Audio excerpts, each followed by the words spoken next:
Hey everyone, welcome back to my channel. My name is Jeanette, and on this channel my dad and I share our ideas for plant-based cooking as well as some ideas for health and overall wellness and well-being. And today I am going to be showing you, it's a quick video, I'm going to try not to drop this, on how I process a pineapple. Now, I am a person that enjoys shopping locally as much as possible and getting as many local products as I can, but sometimes I get things that are a little bit more exotic, and Wegmans carried the Pink Glow pineapple from Del Monte, it looks like.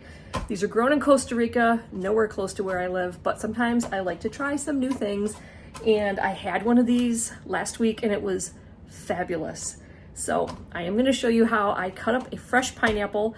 Please leave me a comment down below and let me know if you have a better way of doing this. I am not an expert pineapple carver by any means, but I want to show you how beautiful this is, and it tastes something like a cross between a pineapple and a strawberry with less acidity. It's fantastic.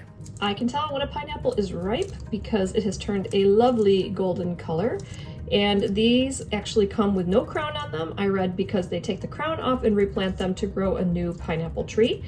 And you can also smell it, and if it smells nice and fresh like a pineapple, then you know you're good to go. The first thing I do is give it a good rinse, and then I cut each end of it off. And after I do this, you'll see the gorgeous pink color inside.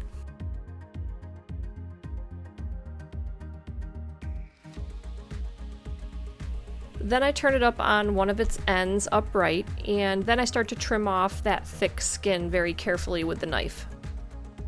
Then I cut it right down the middle, and you'll see inside that there is this core that runs right down the center of it. This is not anything that I'd like to eat. It's kind of tough, so I'm gonna cut this out. But before I do that, I'm gonna lay this flat and cut this half of the pineapple into quarters.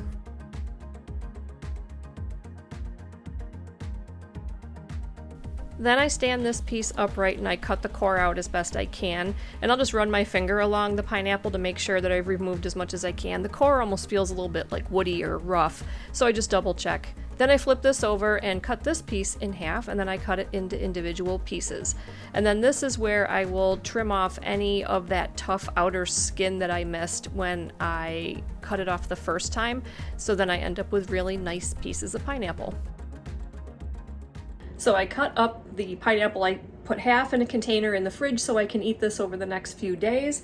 And then I also save a bunch in a freezer safe bag so I can freeze this and enjoy it over the next several months, because I think this is somewhat of a delicacy. This is a food that's not going to be available for very long, because I grabbed one of these last week, and then when we shopped this morning they only had 3 left, and I think they're going to be done for the season. If you can find the pink pineapple, I highly recommend it. It is absolutely delicious. It's beautiful.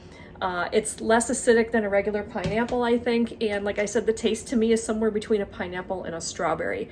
But you might very well have access to regular pineapples where you shop, and that is how I process a whole pineapple. I like the taste of it when it's fresh like that, or as fresh as I can get it anyways here in the Northeast.